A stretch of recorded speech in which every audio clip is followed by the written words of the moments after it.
এটা অনেক দিনের আগের ভিডিও। আমার বোন জামাই এসেছিল আমার বাসায় বেড়ানোর জন্য, তখনকার ভিডিও। করব বলে করাই হয়নি। আসসালামু আলাইকুম এভরিওয়ান, তুরাইফাস গ্যালারি থেকে সবাইকে স্বাগতম। চলেন, আমার বোন জামাই এসেছিল, ওদের জন্য আমি কী কী রান্না করেছি। মানে এখন আর অতটা ভিডিও করতে ইচ্ছা করে না, এডিট করাটা খুবই প্যারা লাগে, তারপরও আপনাদের জন্য করি।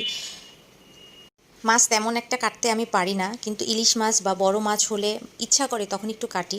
সাইজটা আমার খুব একটা ভালো হয় না, মাছটা কিন্তু কাটার সময় মনে হচ্ছিল একটু নরম আছে মাছটা, এই জন্য মাছটা আমি ভেজেই রান্না করেছিলাম। পিস করার সময় একটু 19-20 হয়েছে, কারণ মাছ কাটার আমার খুব একটা অভ্যাস নাই, বা আমার খুব একটা ইচ্ছাও করে না মাছ কাটার জন্য। তো ভাবলাম যেহেতু ইলিশ মাছটা আমি একটু কাটি, মাথাটা বড় রেখেছি আমার জামাইয়ের জন্য, সে আবার মাছের মাথা খেতে খুবই পছন্দ করে। যেহেতু মাছটা মনে হচ্ছিল যে নরম, এই জন্য জাস্ট হালকা আমি ভেজে নিব। প্রতিবার মাছ ভাজার সময় আমার হাতের মধ্যে গরম তেলটা যে কিভাবে ছিটে আসে, প্রতিবার আমার হাতের অবস্থা 12টা বেজে যায়।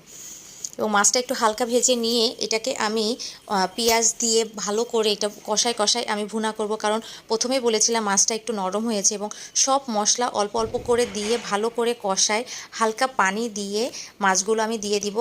মানে মাছটা কিন্তু রান্নাটা অনেক মজা হয়েছিল। আর মাছ রান্নার মাঝামাঝি টাইমে আমি কিছু কাঁচামরিচ দিয়ে দিব। আমি মাছ ভুনার ক্ষেত্রে এই কাজটাই করি। অনেকে আগেই ঝাল পেঁয়াজ একসাথে ভেজেই ভুনা করে, আমি প্রথমে পেঁয়াজটা ভাজি, শেষে নামানোর আগে আগে অনেক খানিকটা কাঁচামরিচটা দিই। এটা খেতে কিন্তু অনেক মজা লাগে, এবং রান্নার মধ্যে কিন্তু কাঁচামরিচের সেই ফ্লেভারটা কিন্তু থাকে। এবং প্রেশার কুকারে ঝটপট রান্না করে ফেলবো আমি। একদম একসাথে মাখায় মশলা টশলা সব একবারে দিয়ে মাখায় আমি প্রেশার কুকারে দিয়ে দিব।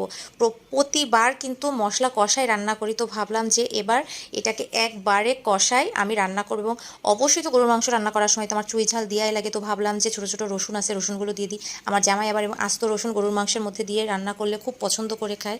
এই যে একদম মাখা মাখা করে গরুর মাংসটা রান্না করেছিলাম ওই দিন, গরুর মাংসটা কিন্তু বেশ মজা হয়েছিল। Thank you.